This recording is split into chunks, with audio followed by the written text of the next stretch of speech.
This is Vinita Somiseti. Today we have to discuss about verbal and non-verbal barriers. So first slide we have to see communication barriers. There are many reasons why interpersonal communications may fail. The skills of active listening, clarification and reflection, which we will discuss shortly, may help, but the skilled communicator also needs to be aware of the barriers to effective communication. Communication is an integral of all living things. At its simplest, communication is any exchange of information between two entities. Good communication is not just a process of transferring information one person to another person. So this is the communication barriers. Next, some common barriers to effective communication include. So these are lack of attention, interest, distractions or irrelevance to the receiver. Language differences and the difficulty in understanding unfamiliar essence. So next, types of barriers. So first one is physical barriers, and next one is personal barriers, and third one is semantic barriers, and fourth one is status barriers, and fifth one is organizational structure barriers, and sixth one is lack of attention. So we have to discuss one by one. Okay, first, physical barriers. Barriers means obstacles which affects the free flow of communication. There is the difference between sender and receiver. It affects the free flow of communication.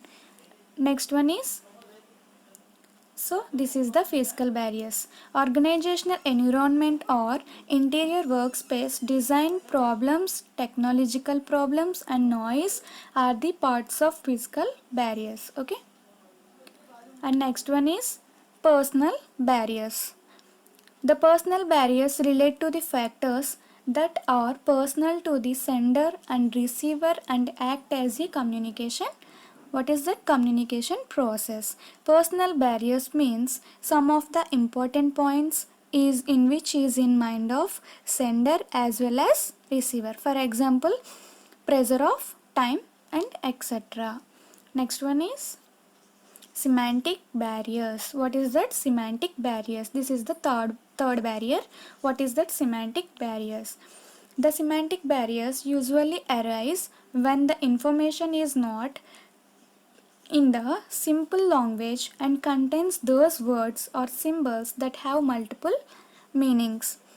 This is very important barrier. It means signs of meaning. It has been seen that as same words and symbols have different meanings, so different people.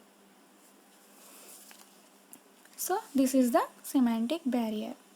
Next one is status barrier. Status barrier can be defined as the form of communication that are so complex in the workplace that prevent the exchange of ideas or thoughts in form of physical language and status. This is the status barrier, and status barrier means differences between the superior and as well as subordinates. If sometimes it has been seen that superior is not always share the information to the subordinate due to maintain the distance of status between them, and sometimes it has been seen the subordinate always share those information likes. Okay, next one, organizational barriers. What is that? Organizational structure barriers. The organizational barriers refers to the hindrance in the flow of information among the employees that might result in a commercial failure of an organization. Okay, it is the organizational structure barrier, and it is complex and it is difficult and it has different layers. Then it will affect the free flow of communication. What is that? Free flow of communication. Next, last one is lack of attention. When a person's mind is distracted or preoccupied with other things, this person is not able to form proper message. Listen to what other tell him, her, interrupt the message as required, and give proper feedback. The communication will face problems and becomes ineffective. So, as we know, if we are sitting in a class and the speaker is speaking is something, if the receiver is not attend, then he will not able to understand the message and will take lack of communication. So next one is barriers to communication by category. So these are two categories, verbal barriers and non-verbal barriers. First we have to see verbal barriers. Okay, verbal barriers means verbal communication means mode of communication relies on words to convey a message. So, example, a message that includes a lot of specialized jargon and abbreviations will not be understood by a receiver who is not familiar with the terminology used. Okay, this is the verbal barriers. Next one is non-verbal barriers. So, non-verbal barriers is this inoperative or conflict signals. When your verbal signals do not match the actions and physical accepts of your person.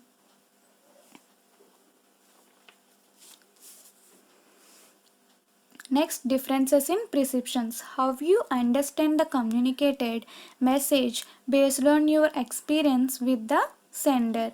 Inoperative emotions.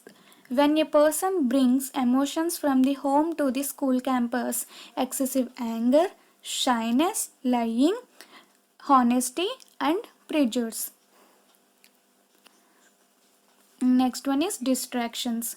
Distractions means noise, any external elements that cause the receiver to lose focus. So non-verbal communication is the medium through which the message of the sender is conveyed with the help of written words, letters, personal, generals, etc.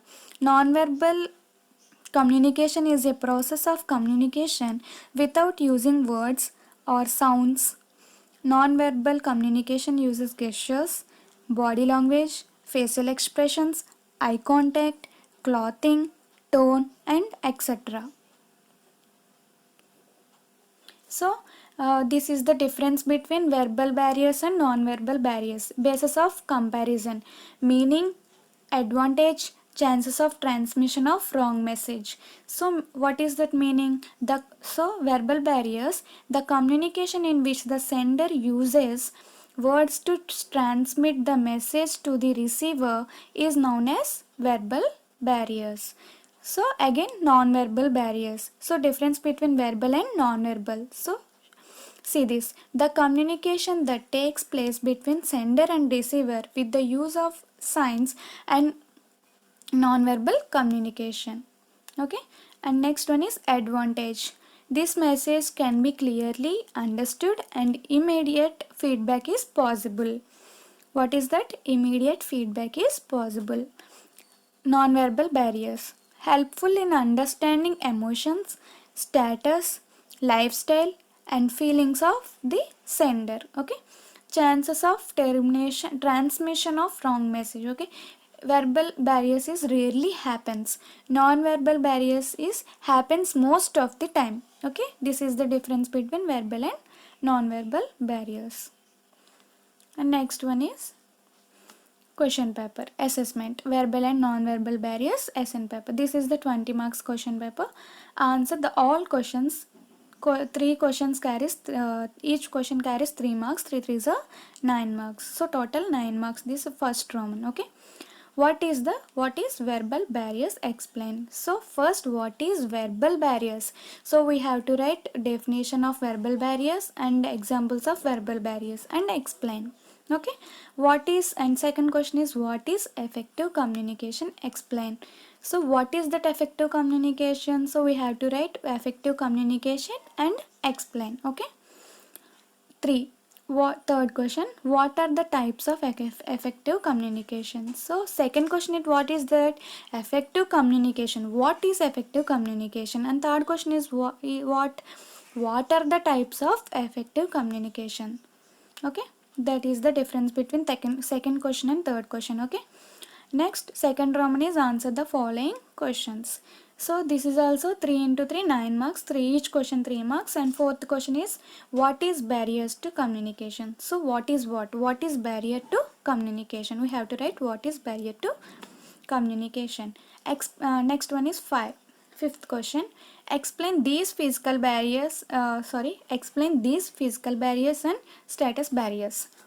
So we have to write two barriers. First one is physical barrier and next one is status barrier. And sixth question is what? Explain non-verbal barriers. So what is non-verbal barriers? We have to discuss in old slide. So what we have to write non-verbal barriers. Okay. Definition, we have to write definition and explain. Next, third Raman, answer the question. This is the one question. This question carries 2 marks. Difference between verbal and non-verbal barriers. So you have to draw a box and write. First we have to draw a box and first differences. And second column is verbal barriers and third column is non-verbal barriers. So first is differences we have to write. Okay. Next, finally, conclusion. What is that? Conclusion. Conclusion means verbal and non-verbal communication almost take place in the same time. In fact, at times people do not know that they are passing messages. Without their knowledge, verbal communication involves use of words to pass a message. So that is the differences between verbal and non-verbal. So, whereas non-verbal communication is a wordless approach of passing messages also. So, this is the final conclusion and thank you. Thank you so much.